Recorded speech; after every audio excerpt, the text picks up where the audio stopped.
Vous connaissez tous Philippe Etchebest et ses coups de colère dans Cauchemar en cuisine. Et ça ne peut pas marcher comme ça, c'est pas possible. Là ils vont se casser la gueule tous, et je crois qu'il faut réagir très très vite. Vous connaissez aussi son équivalent britannique, Gordon Ramsay. T'as une cuisine dégueulasse, tu te prends pour qui pour me faire la leçon, espèce de porc? Mais lui, bien avant d'être une star de la télé et de la cuisine, une rumeur étrange circulait sur sa jeunesse. Vous le saviez, vous, qu'il a été un bon joueur? À 15 ans, il intégrait une équipe de jeunes à Oxford. Quelques années plus tard, il participe à des entraînements et à des matchs d'essai avec le Rangers FC, jusqu'à une grosse blessure au genou qui met brutalement fin à ses rêves. Cette fameuse photo d'époque en tenue du club écossais va pourtant alimenter une légende. Pendant des années, Ramsay raconte qu'il a joué pour les Rangers. Dans son autobiographie, il évoque même des fans qui lui demandaient des autographes sortis du stade. La rumeur devient si tenace que beaucoup finissent par croire qu'il a vraiment été joueur pro dans les années 80. Ramsay lui-même semblait prendre plaisir à alimenter cette légende personnelle, évoquant volontiers ses prétendues apparitions en équipe première dès qu'on lui tendait un micro. Mais en 2009, tout s'effondre. Une enquête du News of the World révèle que Ramsay n'a jamais été officiellement recruté, ni disputé le moindre match de première division. Il avait bien participé à des essais, oui,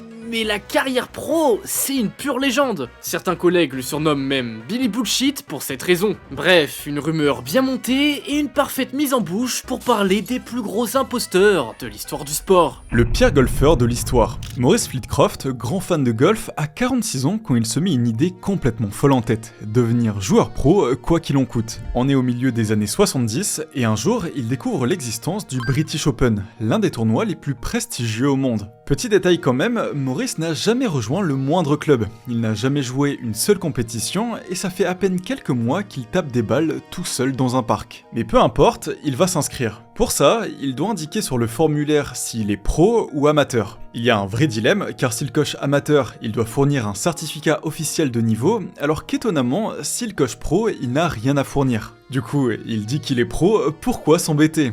Et le pire, c'est que ça passe. C'est ainsi qu'en 1976, il se retrouve sur le parcours du British Open, prêt à disputer les qualifications du tournoi. Et s'il crée l'exploit de performer. Après tout, il s'est entraîné tous les jours, il a bossé son swing et il est motivé. Mais bon, c'est mal parti car le mec n'a ramené qu'un seul club. Il a oublié toutes ses balles à l'hôtel et sa tenue n'a rien à voir avec celle des golfeurs pros. Et quand vient le moment de taper sa première balle, c'est un raté total. La balle part en l'air et atterrit à quelques mètres de lui. Les gens comprennent qu'ils ont affaire à un rigolo. Bon, il continue, enchaîne les coups éclatés, puis arrive dans un bunker, un grand trou rempli de sable. C'est simple, pour en sortir, il a eu besoin de 12 coups. Il boucle finalement le parcours en 121 coups, soit le pire score jamais enregistré dans l'histoire du tournoi. Inutile de préciser qu'il ne s'est pas qualifié pour la suite, mais pire que ça, il est radié à vie de toutes les compétitions. Alors il a une idée, revenir avec de fausses identités pour retenter sa chance. Le British Open l'accepte pour l'édition de 1978 et Maurice quitte son taf pour mettre toutes les chances de son côté. Il change de look pour ne pas éveiller les soupçons, toujours aussi motivé, mais toujours aussi nul. En 1980, il retente l'expérience, mais n'a plus de thunes. Fini les hôtels, il décide de faire du camping sur le terrain où la compétition de qualification est prévue le lendemain. Ouais, en plus d'être nul, il est sacrément con. Les organisateurs le dégagent une nouvelle fois, mais Maurice ne lâche jamais rien. Il reviendra encore en 1980, puis en 1983, toujours avec la même combine. Une fausse identité,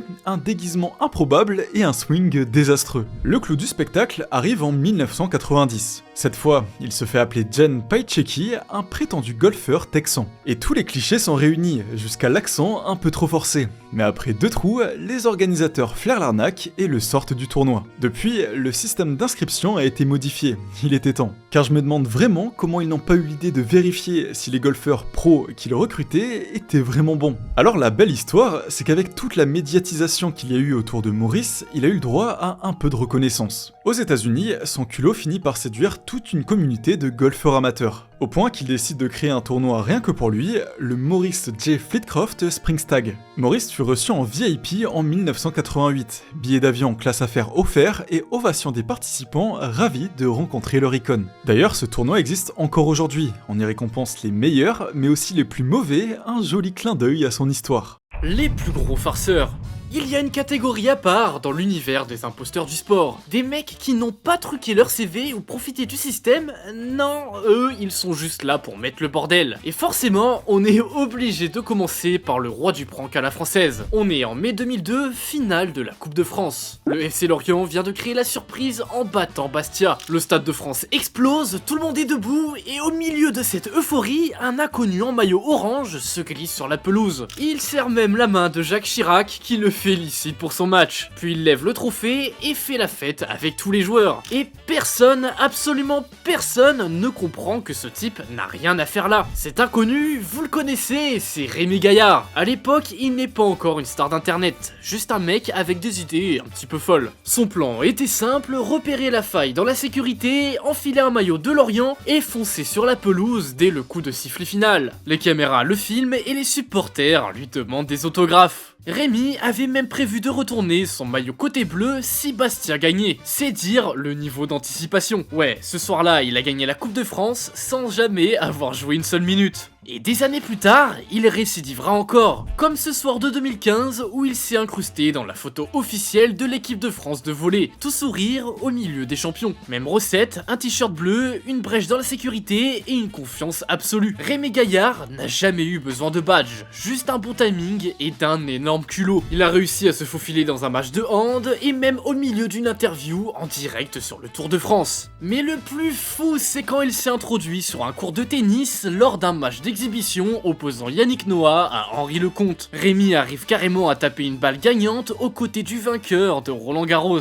Rien que ça. Je voudrais juste dire un mot, c'est en faisant n'importe quoi qu'on devient n'importe qui, voilà. En avril 2001, un autre clown de service écrivait sa propre légende de l'autre côté de la Manche. Il s'appelle Karl Power et sa spécialité, c'est la photo volée. Lors du quart de finale retour de Ligue des Champions entre Manchester United et le Bayern Munich, l'équipe s'aligne pour la photo officielle. Et au milieu des stars, un deuxième joueur apparaît sur le cliché. Tout semble naturel, mais certains joueurs remarquent qu'il y a quelque chose de bizarre. Karl s'était bien préparé puisqu'il avait acheté les 3 kits de la tenue complète pour préparer son coup. Si ce jour-là, Manchester United a été éliminé, cette photo est restée dans l'histoire. Et Karl a même été invité sur des plateaux TV pour en parler. Alors, comme Rémi, il décide de continuer de jouer dans la cour des pranks. Il s'introduit dans des matchs de cricket, de rugby et même dans le prestigieux tournoi de tennis Wimbledon avec son meilleur ami Tommy Dunn, avec qui il a échangé quelques balles avant que la sécurité n'intervienne. Karl a même eu le culot de monter sur le podium de Formule 1 à la fin du Grand Prix de Grande-Bretagne à la place de Michael Schumacher. Mais le plus fort, c'est ce qu'il a fait juste avant le début d'un match entre Liverpool et Manchester United. Ce jour-là, avec 3 potes, il rejoue une action mythique de Diego Forlán contre Liverpool. La sécurité mettra quelques secondes à comprendre ce qui est en train de se passer. C'est simple, Karl savait exactement quand et où s'infiltrer pour que la scène ait l'air crédible pendant quelques précieuses secondes. Et ça lui a suffi pour le rendre culte auprès des fans anglais. Mais si on parle de farceur légendaire, il y a un nom qu'on ne peut pas oublier,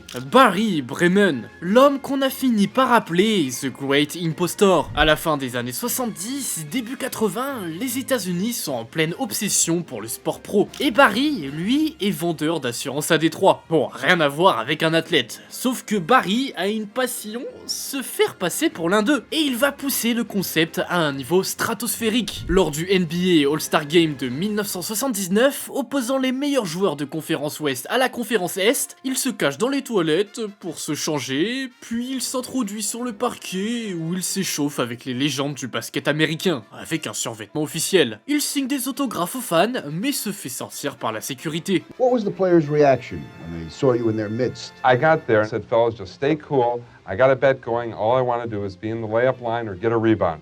And what did they say? They loved it. They loved it. Dans un autre match des étoiles, au baseball cette fois-ci, il se déguise en joueur des Yankees et se retrouve sur la photo d'équipe officielle avant d'être éjecté. Encore plus fou, le cheerleader NFL. Pour préparer son coup, il perd 10 kilos, se rase les jambes, porte des faux seins et une perruque blonde. Tout ça pour hurler Go Dallas au bord du terrain avant de se faire menotter. Son CV de prank est délirant. Il a aussi fait le faux arbitre pendant une World Series ou encore au Super Bowl. Mais au-delà du gag, Barry Bremen symbolise une époque où la sécurité dans le sport était encore très légère. Ses apparitions faisaient la une des journaux, les fans l'adoraient et les ligues beaucoup moins. Banni de plusieurs stades, il est devenu à sa manière une légende du sport américain. Mais certains sont allés encore plus loin. Ils n'ont pas juste infiltré les terrains, ils ont carrément inventé toute une carrière de toutes pièces. Les mythomanes du football. Dans le foot, certains percent grâce à leur talent et d'autres grâce à leur imagination. Parce que oui, il existe une catégorie bien à part, les mythomanes du ballon rond.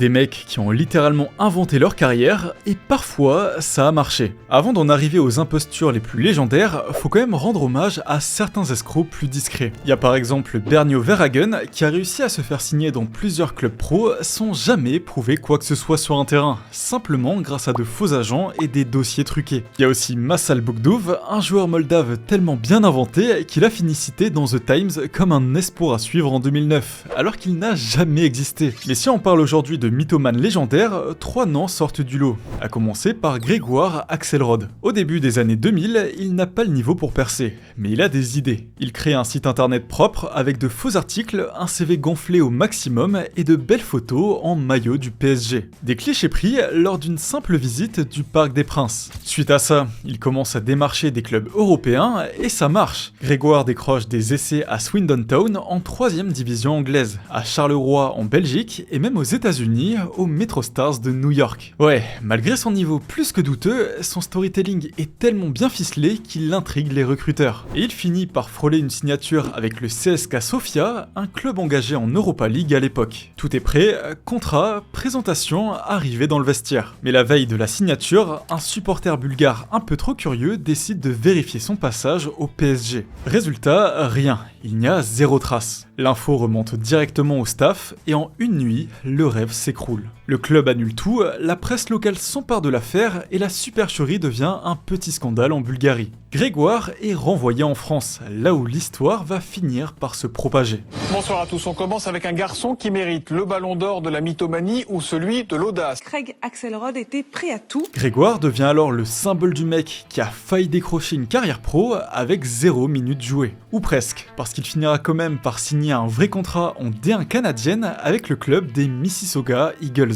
Une expérience éphémère, mais bien réelle cette fois. Depuis, après quelques passages à droite à gauche, il s'est reconverti dans un autre rôle bien plus sérieux, celui d'agent de joueur. Et parmi les talents qu'il a accompagnés figure notamment Aurélien Tchouaméni. Un autre chef-d'œuvre d'imposture s'est passé un peu plus tôt. On est en novembre 1996 quand Southampton joue sa survie en Première Ligue. Les blessures s'enchaînent, les remplaçants manquent cruellement, bref, le timing est parfait pour qu'un escroc fasse son entrée dans l'histoire. Un après-midi, Graham Souness, l'entraîneur de Southampton, reçoit un appel. Au bout du fil, quelqu'un qui prétend être George Weah, ballon d'or en titre. Il lui parle de son cousin Alidia, un soi-disant attaquant sénégalais passé par le PSG. Oui, encore, mais avec aussi 13 sélections en équipe nationale. Bref, un vrai crack. L'entraîneur ne se pose pas trop de questions et Alidia débarque pour un premier entraînement. Mais à peine arrivé, il y a déjà un signe étrange. Son niveau est très moyen. Bon, comme Southampton est décimé par les blessures, Souness décide de le garder, au moins pour un match. Alors, le 23 novembre 1996 contre Leeds United, le scénario improbable se concrétise. Alidia est inscrit sur la feuille de match et à la 32e minute, la star de l'équipe Matt Le Tissier se blesse et il est remplacé par Alidia. Bon, alors là, c'est une catastrophe. Les contrôles sont ratés, les appels mauvais, il aurait eu un bon 0 pointé en Vista sur FIFA. Le Tissier racontera plus tard qu'il courait partout comme Bambi sur la glace. Alors après 53 minutes de jeu, Alidia est remplacé, il sera viré le lendemain. Quand la vérité éclate, tout le monde hallucine. Le coup de fil de George Weah était en fait un canular organisé par un ami d'Alidia. Pas de carrière au PSG, pas de sélection au Sénégal, rien de tout ce qu'il avait raconté n'était vrai. Pourtant, cette petite escroquerie lui a offert ce que des milliers de joueurs rêvent d'avoir, fouler la pelouse de l'un des championnats les plus exigeants au monde. Mais le maître en la matière de la mythomanie, c'est Carlos Enrique Raposo, alias Kaiser. Il n'a rien d'un imposteur ordinaire, à la base, c'est un vrai passionné de football qui est plutôt doué. C'est pas pour rien qu'il a rejoint le centre de formation de clubs comme Botafogo ou Flamengo. En 1979, il passe pro non pas au Brésil, mais au Mexique, avec le club de Puebla. Sans forcer, il a atteint ce que des millions de gamins rêvent de vivre, devenir footballeur footballeur professionnel. Mais il réalise vite quelque chose d'assez unique dans ce milieu.